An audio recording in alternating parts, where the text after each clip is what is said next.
Okay, good day mga paps. So, ang video natin today is ituturo ko sa inyo kung paano mag-convert ng AC CDI to DC CDI. Ayan.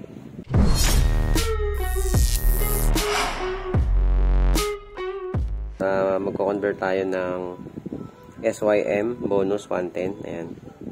Kasi ang issue nito, laging nasisira yung stator. Ayan. Laging nasisira, laging nasusunog yung primary. Palit kayo ng palit ng stator. Yan, palit ng palit. Pero ito kasi ayos naman to, yung mga light coil natin, tsaka charging coil. Ito lang yung pinaka-primary, laging nasisira siya. Sirain kumbaga kasi ito ay laging pinapasok ng tubig yung kanyang crankcase. Kaya ang gagawin natin, i-convert na lang natin para hindi agad nasisira. Okay? So yun yung kagandahan ng DC CDI. Yan. Gagawin kong example is gagamitin ko yung CDI ng SRM 125 ko. Ito. Okay. Merong dalawang klase ng CDI na DC. Okay. Yung 4-pin. Okay. So, meron dalawang klase nito. Yung kulay green tsaka yung kulay itim. Yan. So, yung kulay green, ang pinagkaiba nila tsaka nitong itim is yung diagram. Yung diagram kasi ng kulay itim, yung pang XRM 125, yung sa carb type, yan yung sa akin. Ito, stock. Okay, ang position na diagram niya, okay, kapag ganito yung position niya, yung lock nandito sa taas. Okay, ang laging position ng supply na 12 volts is nasa left side, nasa baba na left side, yan. And then yung sa kabila naman, sa right side, sa baba is ground. So ang pinagkaibahan niya dun sa kulay green na ganito, yung plastic niya kulay green, yung ganyan, is panglipan yon 110. Yan. Kapag kulay green yung takip na ganito, panglipan 110. Dito sa may baba na right side, pag nakaganitong position, nandito yung lock niya. Okay, sa may right side, yun yung magiging positive supply na 12 volts.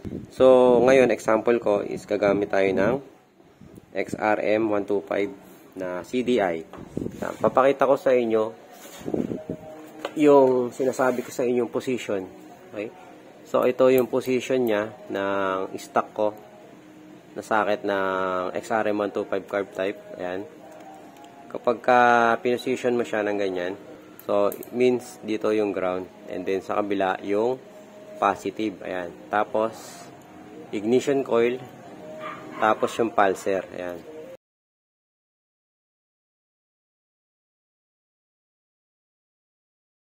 Okay, sa pag-convert, tuturo ko naman sa inyo yung diagram dito sa wiring diagram ng SYM.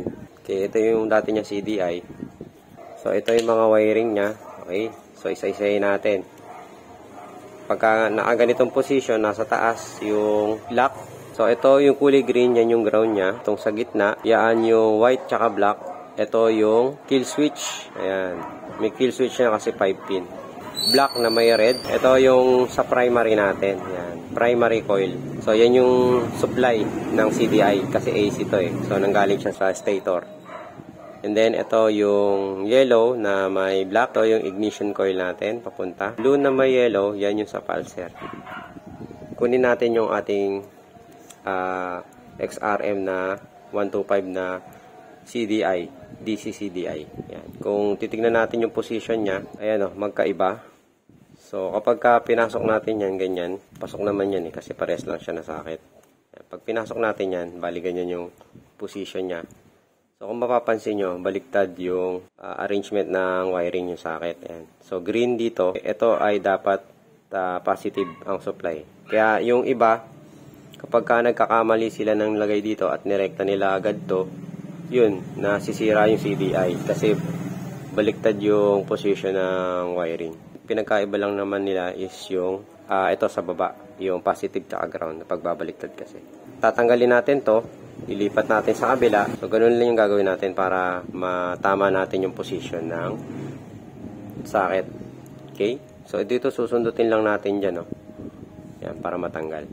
So, kapag testing natin yung CDI natin, okay, ayan. yung position niya is parehas na. Yan, parehas na siya. Ngayon, yung second step natin, kukunin natin tong positive niya. Yan, naputol na natin yung connection nito. So, gagawin natin, hahanapan natin siya ng supply na accessory wire. Itong isa kabila, hindi na natin to gagamitin. Tatakpan na natin siya. Gagawin natin, hanap tayo ng supply ng accessory wire. Ayan. Itong flasher natin. Okay? Kukunin natin dyan. Meron dalawang wire dyan. Kukunin natin yung black. Kasi yung black wire yan yung accessory wire natin. Siguro dugtungan natin to kasi maiksi masyado. Dugtungan natin. Hindi natin to puputulin ha. Babalatan lang natin siya.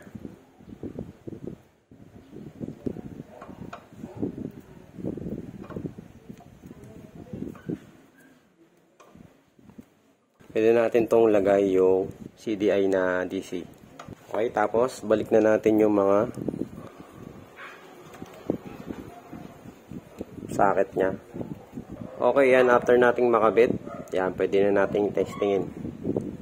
I-testingin natin. Yan, nakabit na natin yung DC na CDI.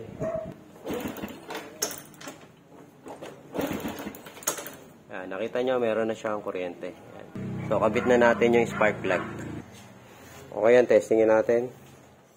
Nakabit na natin yung spark plug niya. Okay, testingin natin. Yan.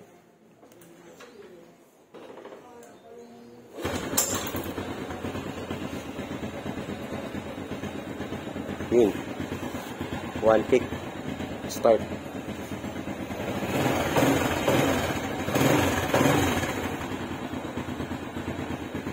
Yan, okay na. Magana na yung kinonvert natin. Yan. Magana na siya. Okay, so ganun lang mag-convert ng AC to DC CDI. Yan. Para hindi na kayo gagastos ng palit kayo ng stator kapag nasisira. Ayan. Kinonvert na natin siya sa DC CDI. Ayan.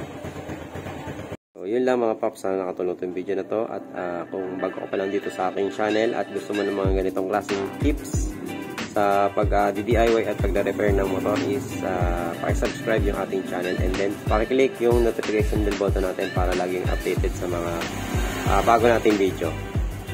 Okay, yun lang mga paps at ride safe and God bless sa inyo.